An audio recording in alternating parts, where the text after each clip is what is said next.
All right, friends, let's do the next question now. A firm exports 2,400 units.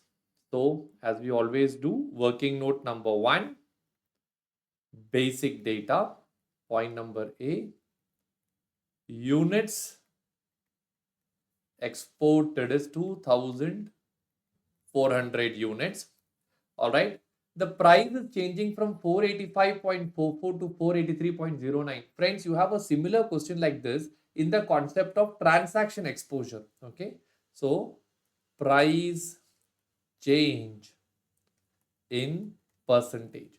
So, that will be, I think, 485.44 minus 483.09. When you do, you get a change divided by 485.45. When you do, I get the fall as 0.48 percentage. Okay. Now they have a price elasticity of 1.5.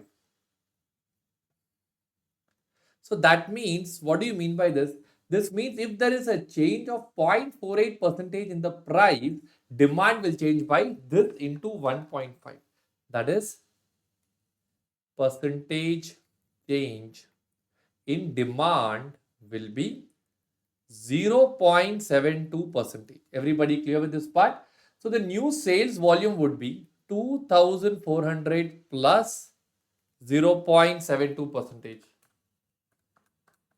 Do you get the answer as 2417 units approximately? So the right answer over here will be the last one. I hope you are clear with this video, friends. Thank you so much.